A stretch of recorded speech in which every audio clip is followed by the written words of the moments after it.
Hey guys, this is Jeremy from 78 Productions, and I will tell you guys about If This, Then That.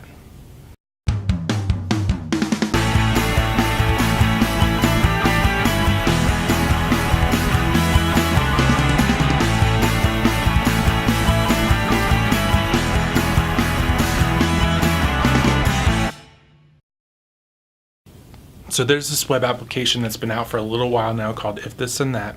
And the idea behind it is it takes an automated approach to everything that you're doing in your life. And they've teamed up with a ton of different people all across the web that help make automation for you a little bit simpler.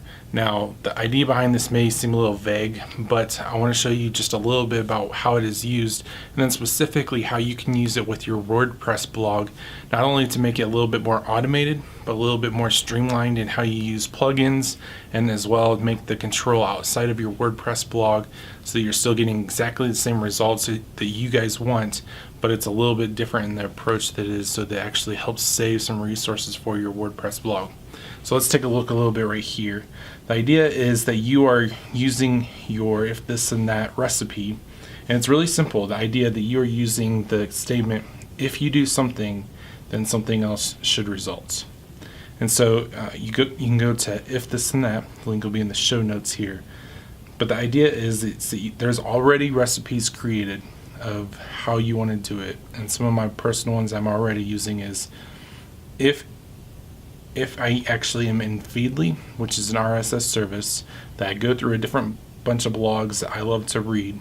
If I save one for later to read, it automatically creates a Evernote post for me that I can then actually use to be able to create WordPress blog articles. That's how my process is. Another option is if you are going to take a photo and save it into iOS, then it automatically saves it into Dropbox. Huge saver to be able to get photos off of my phone and into my desktop.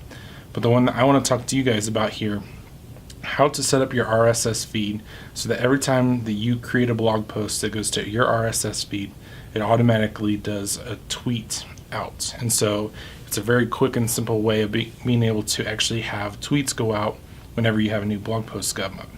Now the idea is you come into If This and That, you've already signed in, you've registered, and you can create your own recipe. If you want to be able to take on the technical aspects of creating your own recipe, go for it. I love the idea. There's tons of different companies that are working with this, but the reality is you need to just create recipes or browse those that have already been created for you.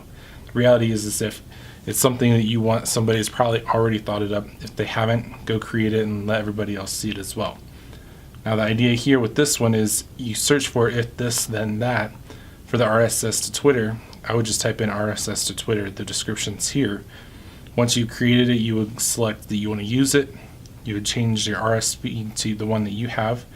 If you look at the 78 Productions website, up here in the corner is the RSS feed for 78 Productions. And again, it looks a little bit just like the blog that you're actually hosting. This is what people see if they were to come into RSS feed. But the reality is that I want to be able to do this, that I've created a new blog post. This is going to be the first one that we actually do. And I kind of do this with a WordPress plugin. There's this Next Scripts that does a whole lot of different auto posting for different social media accounts. It actually has had known conflicts with a lot of different people, but you can create to your Twitter account, you can create to all these different social media networks. And it's great in the sense that it's a plugin. You set it up, you put in your login information, but it actually takes away from the WordPress experience. It doesn't streamline it as smoothly as it should. And so I am actually going to come in here right now and deactivate and delete this plugin.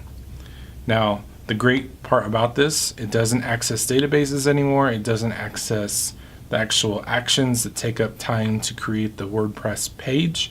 So now things will come a little bit faster. And if you're one of those people that wants your website to load within 4 seconds, the time it takes for somebody to say, you know what, I don't really need it, it's taking too long to load. If you want to be under that 4 seconds, you need to get rid of as many of these plugins as possible. So now that we have these recipes, you can actually come in here, customize it. You can post the tweet however you want. I love the concept of just having new posts to distinguish a little bit. And then you update. After you've updated, The process is done. Now all you have to do is go in and actually create the actual blog articles you want. This takes care of it for you. But the best part about all of this is it's so hands-off. It's so out of mind, not have to worry about it. It's so great for something like this. The reality is if we're trying to create the best content we can, that this is the way to do it. My one fear for all this, and I want to make sure I say this, is don't over automate. There's a lot of different applications out there that if I post to Twitter, automatically copy that post over to Facebook or to this application or that application. That's great to save time, but are you being authentic? And in fact, I would actually say that you're not being authentic because you're not engaging people on the different social networks. Even more so if you're posting from Twitter to Facebook, Facebook actually will penalize you for using an automated service a little bit and not show it up in as many news feeds. It's something also to consider whenever you're doing something like this. Know what you're trying to do whenever you're doing it. So if it's something where you're trying to automate to Facebook, you're actually going to be penalized for something like that, and I would highly discourage you from doing something like that. It's better to manually go in and do it than to be able to go into a different third-party application and put it in there. So let's hear what you guys have to say about if this and that. I know there's several long-time users out there that have been using it for quite a while. I love how it can automate those simple things so you have to stop worrying about them. At the same time, there is a bit of a fear of how do you use it well as opposed to how do you use it just for the sake of convenience. So I'd love to hear what you guys have to say, and we'll see you guys next week.